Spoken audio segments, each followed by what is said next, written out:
When others viewed Spokane's Camp Hope as an eyesore and danger to the community, A calculator. Daniel Clemmie recognized it as a tremendous business opportunity. We believe that we'll make plenty of money if we have a vast amount of success housing as many people as possible. Clemmie is the chief executive officer and founder of Housing Navigator, So by working with us, we make affordable housing profitable. a for-profit company that financially incentivizes landlords to work with the chronically homeless We pay the most. through referral bonuses and top-of-the-market rent. We've also helped tenants on our own time. Dane Jessen is the chief financial officer and claims the private sector can do this work more efficiently and at a much lower cost. We could house someone for an entire year for $30,000. This is one of the apartment buildings that we partnered with. Their innovative model got the attention of the city, and they secured a contract to help unwind the state's largest encampment. And what happened is we started housing people very quickly.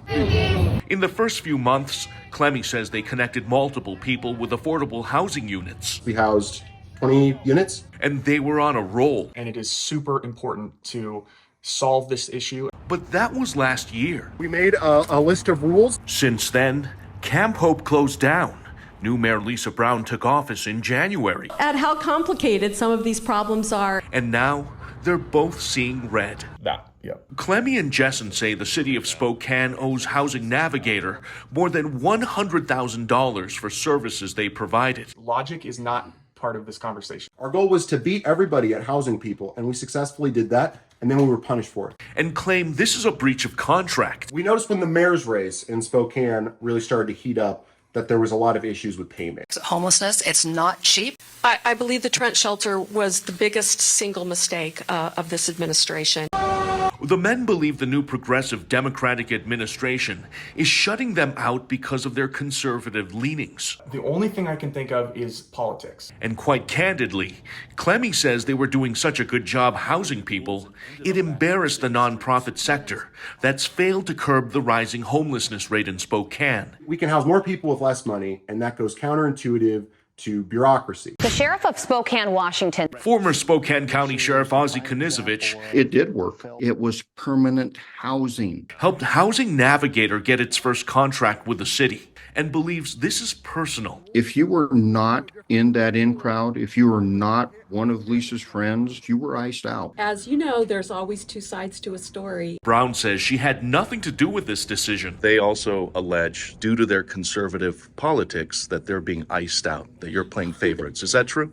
This happened under the previous administration. It has reshaped how we address homelessness. She's talking about Nadine Woodward's time leading the city and sent me the contract showing it was terminated last December during the transition of power in the mayor's office. Housing Navigator is accused of failing to meet the agreed upon expectations of the deal. We've had no official complaints. When I asked for specific violations, Brown would not get into details in the event Clemmie and Jessen file a lawsuit against the city. So I can't really comment on the details of it at this point. Woodward declined to share her perspective on what happened. Lisa Brown would like to do it the way that she would like to do it, as Nadine did. Spokesman Review freelance columnist Sulani Madsen broke this story. There was all the uncertainty over who was going to be in charge.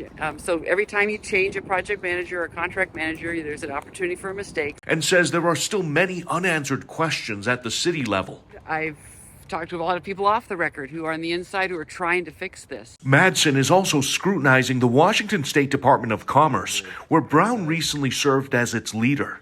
The state agency had an influential role directing funding to homeless nonprofits in Spokane. Their friends are absolutely getting hooked up. That's who they do business with. I'm sure some of these people we could have housed. Clemmie and Jessen are indeed lawyered up, So far, the state government has not missed an opportunity to let us down. but have yet to file a lawsuit against the city. I see this fentanyl foil everywhere. The irony in all this? I found it on the floor. After going all in on helping homeless people get off the streets, So we borrowed money from family and friends. Over here, this is the kitchen. Clemmie and Jessen say they're now on the verge of bankruptcy and being homeless themselves. Maybe they'll take me more seriously when I have lived experience.